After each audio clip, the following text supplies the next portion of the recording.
പല സഹോദരങ്ങളും ശ്രദ്ധിക്കാത്ത മറ്റൊരു കാര്യമാണ് ഈ പറയുന്നത്.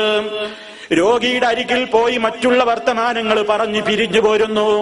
മരണാസന്നനായ രോഗിയാണെങ്കിൽ അവിടെ നെടുവീർപ്പും വെപ്രാളവും ചുടുനിശ്വാസവും അതുപോലെ തന്നെ ഖേദപ്രകടനവും സഹതാപ വാക്കുകളും ഒക്കെ പറയുന്നു. അതുകൊണ്ടൊന്നും കാര്യമില്ല കേട്ടോ. ഈ രോഗിക്ക് വല്ല ഉപകാരവും കിട്ടണോ, ഈ മയ്യത്തിന് വല്ല ഉപകാരവും കിട്ടണോ, ആ സ്ഥലത്താരെങ്കിലും ഹാജരുണ്ടെങ്കിൽ പുരുഷനാണെങ്കിലും സ്ത്രീയാണെങ്കിലും പ്രത്യേകം ഓർമ്മപ്പെടുത്തുന്നു, നിങ്ങൾ നല്ലത് പറയണേ. ഈ മയ്യത്തിന് വല്ല ഉപകാരവും കിട്ടണോ, ആ സ്ഥലത്താരെങ്കിലും ഹാജരുണ്ടെങ്കിൽ പുരുഷനാണെങ്കിലും സ്ത്രീയാണെങ്കിലും പ്രത്യേകം ഓർമ്മപ്പെടുത്തുന്നു, നിങ്ങൾ നല്ലത് പറയണേ, നല്ലത് പറയണേ, നല്ല കാര്യത്തിന് അല്ലാഹുവിനോട് ചോദിക്കണേ. ഫഖൂലു ഖൈറാ, നിങ്ങൾ നല്ലത് പറയണം എന്നല്ലേ ഹദീസിലുള്ളത്.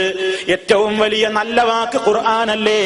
ഖൈറുൽ കലാമി കലാമുല്ലാഹ്, വർത്തമാനങ്ങളിൽ വെച്ച് ഏറ്റവും മുന്തിയ വർത്തമാനം അള്ളാന്റെ കലാമല്ലേ.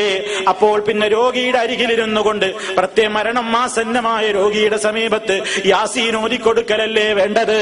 അതല്ലെങ്കിൽ മരിച്ച മയ്യത്തിന് സമീപത്തിരുന്നു കൊണ്ട് ഈ ഖുർആൻ ഓതലല്ലേ വേണ്ടതെന്നല്ലേ ആ ഹദീസിൽ പറയുന്നു.